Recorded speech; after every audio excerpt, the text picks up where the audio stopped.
Ginahasa na nga walang awa pang pinatay at itinapon sa isang luma at tuyong balon ang isang bata sa Butuan City noon lamang nakaraang Sabado.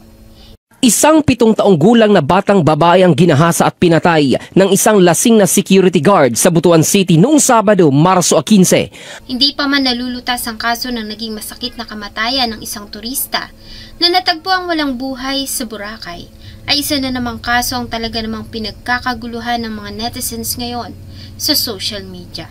Ito ay naging masakit na kamatayan ng walang kalaban-laban na batang si Princess. Sigaw ng marami, ano nang nangyayari sa ating bansa ngayon, at tila wala nang ligtas na lugar, lalo na nga sa mga kababaihan.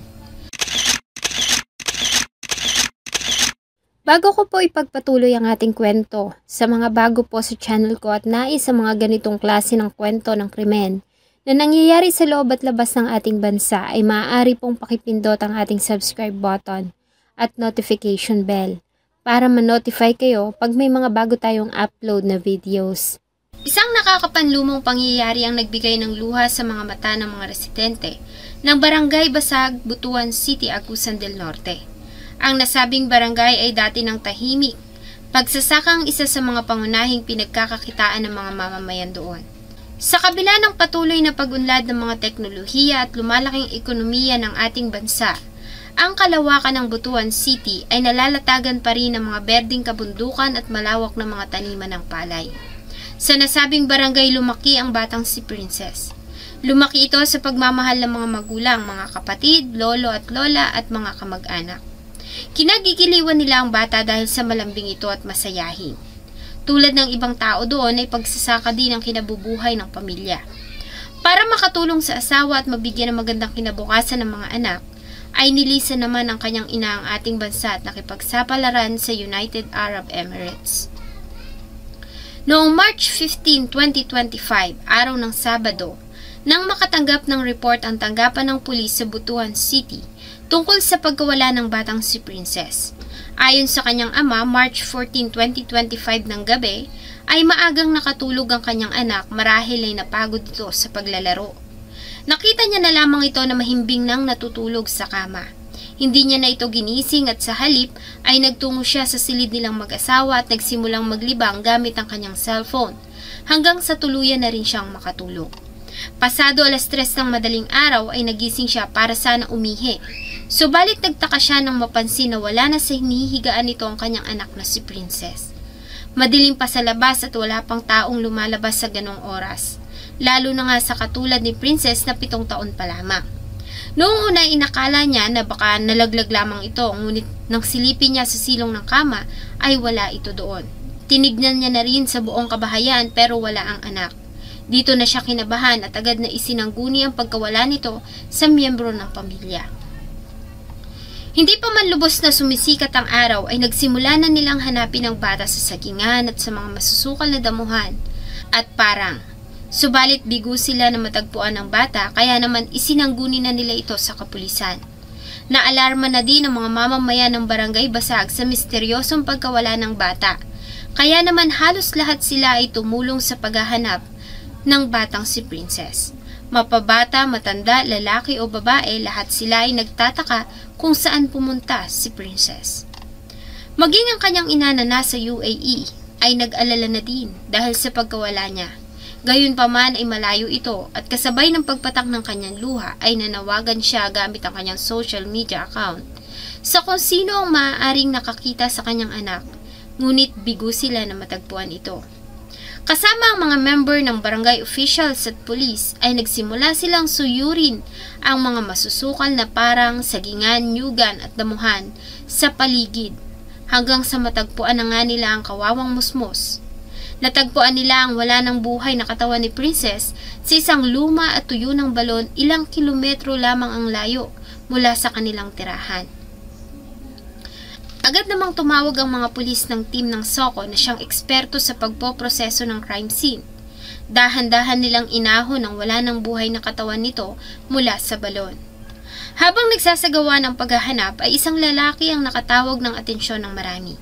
Ito ay ang 29 years old na si Dondon Asido na residente din ng lugar. Isa ito sa mga sumama sa paghahanap sa batang si Princess.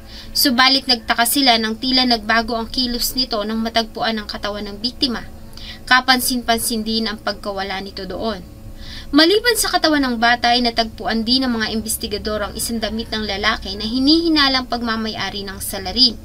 Ang nasabing damit ay kinilala na pagmamay-ari ng 29 years old na si Dondon Asido. Dahil dito ay agad nila itong hinanap at agad namang natagpuan sa tirahan nito. Sa pagkakaaresto sa kanya ay agad din naman niyang inamin ang nagawang kasalanan at isinalaysay ang pangyayari.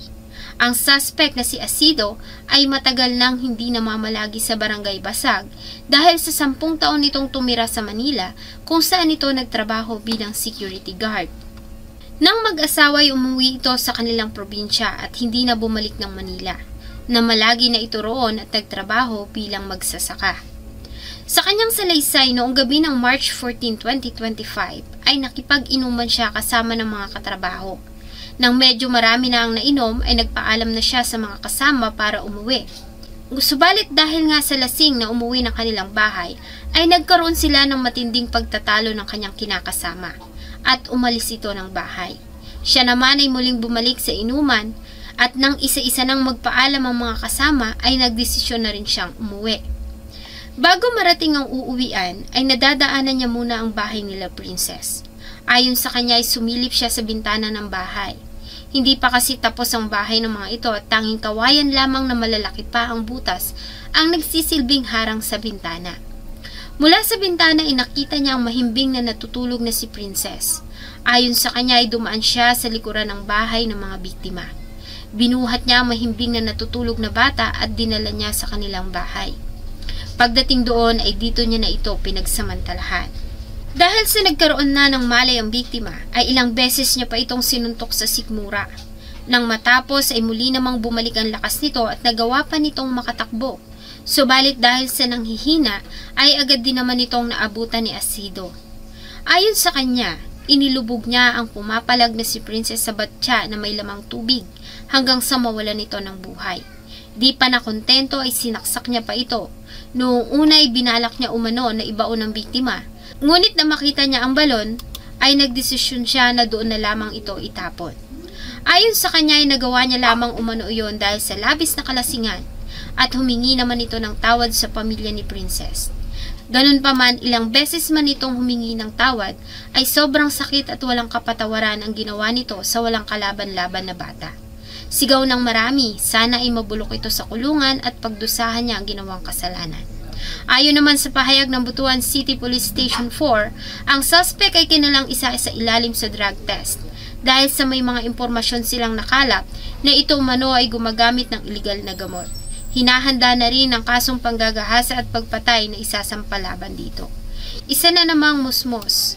Kaya naman sigaw ng marami, ano na ang nangyayari sa ating bansa ngayon? Dahil sa sunod-sunod na karahasan na nangyayari at ang mga biktima karamihan ay mga kababaihan at walang kalaban-laban na mga bata.